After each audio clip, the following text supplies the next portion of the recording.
Staying in contact. I'm London Mitchell. We are wrapping up Poison Prevention Week, a time to raise awareness of the dangers of poisoning for people of all ages. My guest is Lori Dixon. She is the president of Great Lakes Marketing and the immediate past chair of National Poison Prevention Week. She is still very active in getting the word out about the importance of keeping the idea of prevention front and center. National Poison Prevention Week serves as a reminder that making your home safe is a job that's very important, and it's important 365 days of the year. So it's a reminder to remember to be vigilant every day. You talk about a home. I would assume that's synonymous with a family. But what about people that don't have little kids running around? Are they still needing to keep in mind poison prevention? That is such a great question. One of the messages this year that the National Poison Prevention Week Committee is trying to make very clear is that when you go into somebody's home, you have to be careful about what you take into somebody's home. So you might be somebody who doesn't have little children in your home, but you go visit your grandchildren or you visit a neighbor and you have your medicine in your purse or your pocket. That child could get into your purse, or if you lay your coat down, could get into your pocket. So the message this year is a reminder to make sure that when you go into somebody's home, you tell them what you have, and they can tell you where to safely put your purse or to put your coat away, whatever, because they are finding that curious little children like to investigate what neighbors and friends and grandparents bring into the house. That is something that I don't think I'd ever have considered, telling people when I come into their home if I have something that could be poisonous in my possession. Never thought of that. It's amazing and very sad how many accidental poisonings occur because a child accesses something that the parent didn't even know existed in the home. So some of the messaging to the adult entering somebody else's home is be careful, be respectful, be aware of those little children that want to investigate what you bring into the home, but also a reminder to parents to ask, do you have anything in your purse? Or may I put your purse and your coat out of sight or in the closet, whatever. It's a reminder that parents have that right to ask, what might you have that my child might be interested in? I would think this would be especially poignant for grandparents. This is one of the biggest problems is the grandparents come for a week visit. So of course they have all their medication. And they're given their own bedroom and their own bathroom, and they take their suitcase up there and they think they're being very safe.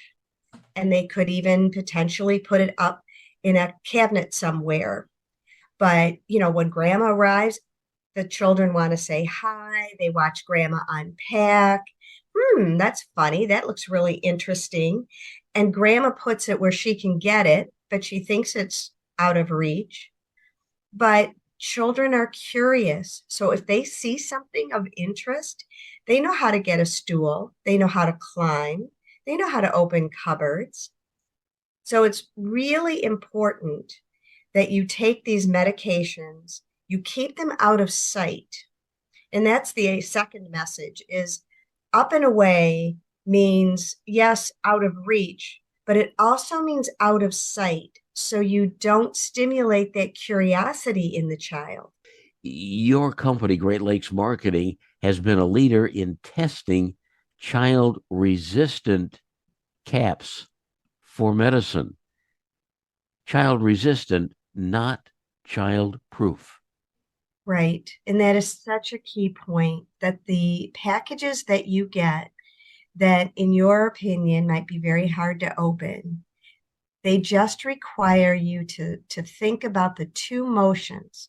So as an adult, The manufacturer has determined that two motions will get you into the package comfortably. And we test to make sure that that's true, that an adult who can read the directions and understand the mechanics can do the two motions. Typically, it's a push and turn at the same time, or squeeze and turn, or a pinch and pull. It's two motions. Children typically won't do both motions at the same time. So that's what makes it difficult for children. But as a grandparent, you know that they will figure it out. So these child resistant packages are designed to frustrate the child for about 10 minutes, but we only test it for 10 minutes. So it gives you time as a parent or a grandparent to, catch up with your kid. So maybe they sneak out of the room and you've lost sight of them, but you're only allowed to lose sight of them for a couple of seconds. And that's all these packages are designed to do, is help you in your efforts to be safe. The packaging is designed to frustrate a young toddler or young kid for 10 minutes. That means they are not child proof. A kid eventually is going to open that container. And maybe not. Maybe they'll say and they'll throw it down because they have been frustrated by it. But if you think about a 4.5-year-old child, that child is about to enter kindergarten. That child has probably been going to preschool. The toys that child is manipulating and putting together, and the little Lego blocks that they're learning how to manipulate. Children are getting really good at fine motor skills because of the toys that they're getting exposure to. And they don't necessarily open things the way you're supposed to. So some of these highly sustainable packages that are heavy cardboard, et cetera, that is the new wave for some packaging. Kids aren't going to try and open it the right way. They're going to try and open it. So they're going to chew it and pick at the seams and step on it and bend it. So we, as parents, we have to say, what could my child potentially do to get into that package? The question is not, does my child know how to pinch this and pull that? Because if you can get into it another way, your child will. Much of what we've talked about is focused on medicines that we have, but poison is everywhere, and we see a lot of things coming into our homes that are poisonous, but are in wonderfully colored and attractive containers or packaging that may look more like toy packaging than, say, a household cleaner. Yes, and I'm sure everybody's thought about or heard about the Tide Pod issue, or just laundry pods. I shouldn't say Tide, all of the laundry pods. They are visually attractive out of the package.